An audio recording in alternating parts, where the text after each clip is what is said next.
अब्दुल कादिर साहब वो 3 नाम लिखते हैं, तो किसी अखबार में आपको प्रेस काउंसिल ऑफ इंडिया के निर्देशों के अनुसार आपको फुल टाइम प्रेस रिपोर्टर किया। हम शायद बता नहीं सकते हैं जिस तरह का लैंग्वेज का या गलत। आज तक टिल डेट जहां मैं बैठा हूं, एक एक इंडिविजुअल के पास है सर्विस बुक। आप पूछ सकते हैं कि इंडिविजुअल बुला के 20 को उनको सस्पेंड कर दिया।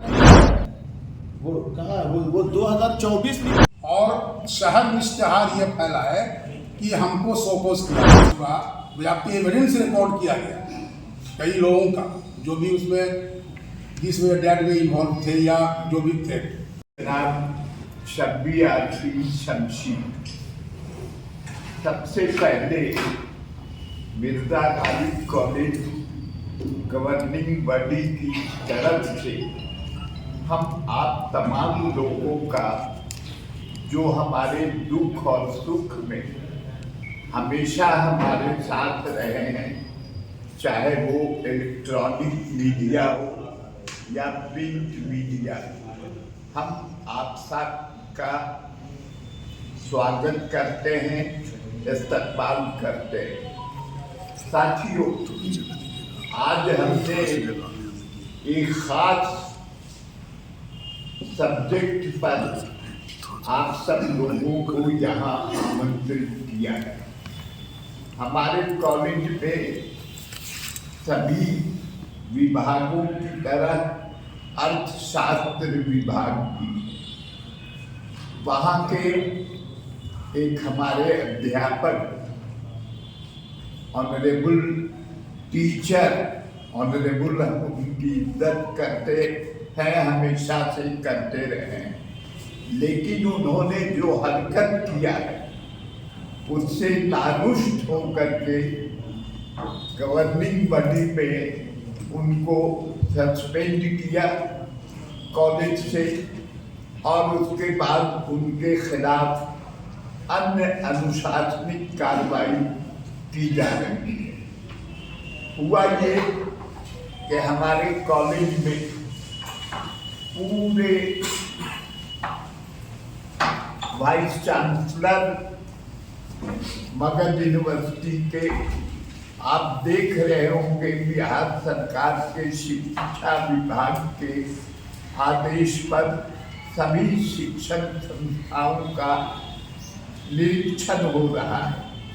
हमारे इज्जत माब वाइस चांसलर भी इस कड़ी में अपने अधीनस्थ कॉलेजों का निरीक्षण कर रहे हैं।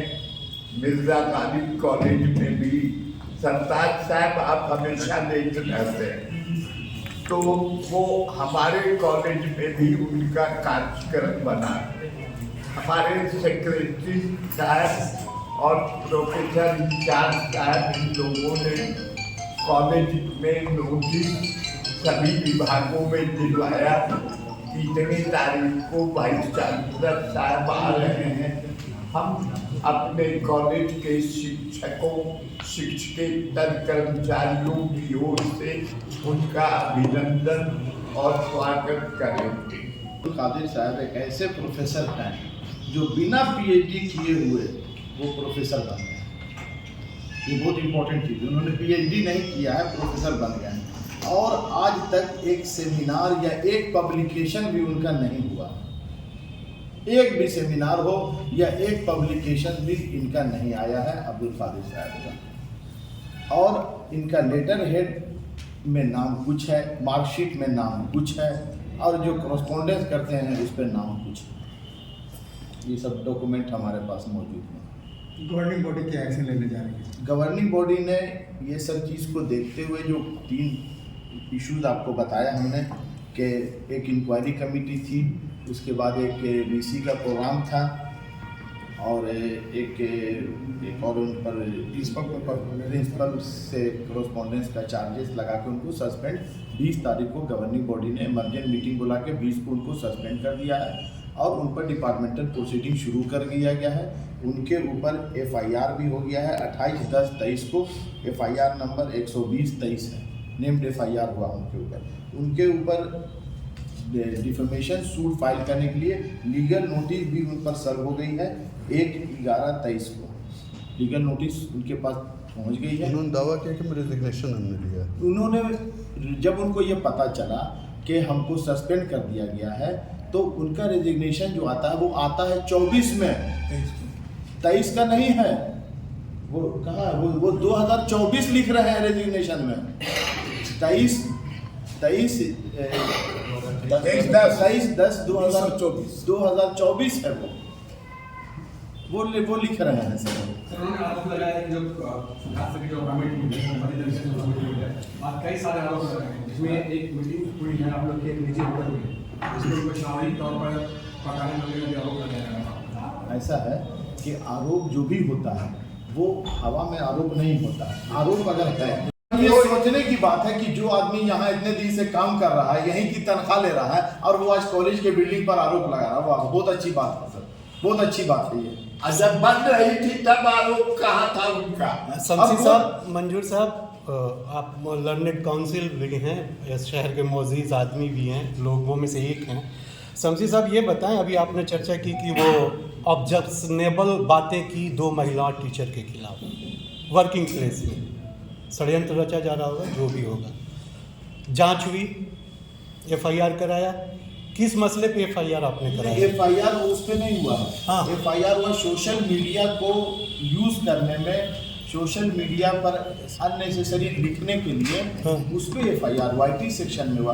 हम बस यही मैं जानना चाहता था। सर, हम और हम लोग सोशल मीडिया को किसी को डिफेम करने के लिए, किसी के कैरेक्टर असैसिनेशन भी नहीं यूज कर सकते हैं। बिल्कुल सही बात है शमसी साहब। और मंजर साहब ये बताइए, वर्किंग प्लेस पे अगर किसी महिला के साथ इस तरह की बातें हुई, एक्शन में क्या सस्पेंशन या फिर FIR, क्या मानेंगे आप? नहीं, वो उसमें कमेटी बनाया हम लोगों ने जी। कमेटी का फॉर्मेशन हुआ है। कमेटी ने जांच किया, सबसे स्टेटमेंट लिया और लेने के बाद वो रिपोर्ट सबमिट की और उसी GB के मीटिंग में एक्शन हुआ, सब चीज़ को मिलाते हुए।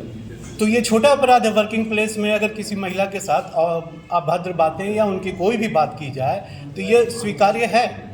नहीं ना, नहीं है ना। तो फिर ये छोटा अपराध मान के उसमें आप सबमिट क्यों कर रहे हैं? इससे बड़ा अपराध FIR कराइए, ये तो सबसे बड़ा अपराध एकदम है। सही है। जितने भी बातें आप कह रहे हैं उससे सबसे अधिक बातें ये अपराध की नहीं, है। तो वो रिपोर्ट अभी आई थी ना, वो रिपोर्ट अभी आई थी तो हम लोगों ने सस्पेंड कर दिया। अब फर्दर फिर GB की जो मीटिंग हुई उसमें वी विल डिसाइड कि क्या करना है। वो ऑब्वियसली होगा, वो ऐसा नहीं है कि नहीं होगा, वो होगा। अच्छा, वो जो महिला टीचर हैं आपके यहाँ, वो यही हैं या वो फिर उन लोगों से कुछ आपत्ति लिखित में कुछ दिया होगा? लिखित दिया हम लोगों ने, लिखित हुआ गंभीर आरोप होंगे कुछ ना कुछ? लिखित दिया है तभी जांच कमेटी बनी है। ये रिपोर्ट सबमिट हुई है। GB की मीटिंग हम लोग 3 महीने पर करते हैं सर, तो वो इमरजेंट मीटिंग कॉल की जब रिपोर्ट आई, उसी के साथ BC भी टैग हो गया सर। BC उसी के पहले आया, रिपोर्ट के 2 दिन पहले आया था BC। तो ये सब मिला करके ये चीज़ हुई है। और FIR जो हुआ है वो सिर्फ सोशल मीडिया को गलत यूज करने पर हुआ है। टाइम फ्रेम में जवाब दीजिए। और दूसरा शर्त होता है ये एक्शन लिया जाएगा। मैंने कोई ऐसा नहीं लिखा। और उसके बाद जो उन्होंने किया हम शायद बता नहीं सकते हैं, जिस तरह का लैंग्वेज का इस्तेमाल किया। एक बात और बताने में कोई हिचक नहीं है। एक इशू उनका सर्विस बुक का है। आप फिर हम बोल रहे हैं पूरी टीचिंग और नॉन टीचिंग स्टाफ से, आपसे बहुत लोग जुड़े हुए हैं, आप उनसे बात कर सकते हैं कि सर्विस बुक सही हो या गलत। आज तक टिल डेट जहां मैं बैठा हूं, एक इंडिविजुअल के पास है सर्विस बुक। आप पूछ सकते हैं, एक इंडिविजुअल से पूछ सकते हैं कि आपकी सर्विस बुक कहाँ, उनके पास है। मैंने 24 अगस्त 2023 को एक बिहार सरकार के चिट्ठी के बाद मैंने एक आदेश दिया, चूंकि उस वक्त पहली बार एक सैलरी बिल, एक बजट नए ढंग का जा रहा था। क्यों क्या बता देता है, बजट नए ढंग का जा रहा था। तो आपको लिखना था कि आपका डेट ऑफ बर्थ क्या है, आपको लिखना था कि आपकी डेट ऑफ ज्वाइनिंग क्या है, सारा डिटेल लिखना था। उस डिटेल में मैंने एक नोटिस इशू की 24 अगस्त को। सब कुछ माहौल ठीक था कि आप सभी लोग कागजात, चूंकि बजट बन रहा था, कौन सेक्शन में कॉपी जानी था, कौन सेक्शन थे, आप सारे लोग कागजात वहां जमा कर दें। और साथ में नीचे नोटिस है 24 अगस्त की, व्हाट्सएप पर सबके मौजूद है, साथ में अपना सर्विस बुक भी जमा कर दें। 25 तारीख को अकाउंट सेक्शन के 3 आदमी हमको लिख के देते हैं कि सर अभी तक जमा नहीं हुई, और फिर बता जमा नहीं हुई, किसी ने जमा नहीं किया, और ये भी कहा कि नॉन टीचिंग का बना ही नहीं है और टीचर ने जमा नहीं किया। मैंने 4 दिन पहले एक लेटर लिखा फिर कि अब तक, चूंकि 25 अगस्त की बात थी, अब तक अगर किसी ने जमा किया है तो हमको लाके दे दे। फिर कहा उन्होंने कि सर मेरे पास है, एक भी जमा नहीं हुई सर अब तक। वो प्रक्रिया अब लोग शुरू कर रहे हैं, बना भी रहे हैं और जमा भी कर रहे हैं। तो फिर उनका ये 4 की सर्विस बुक मेरे हाथ में है, हमको देना चाहिए। तो क्या वो एक इकलौते कॉलेज के स्टाफ थे जिनकी सर्विस प्रिंसिपल के पास थी, पर्सनल चार्ज के पास थी? और अब पिछले किसी प्रिंसिपल से, किसी प्रोफेसर से आप पूछ सकते हैं, सर्विस बुक आज तक कॉलेज में नहीं रही है। जो आज हमने शुरू किया, वो शुरू कब किया? 24 अगस्त से शुरू किया मैंने कि सबकी सर्विस कॉलेज में रहेगी। ये भी एक मुद्दा था।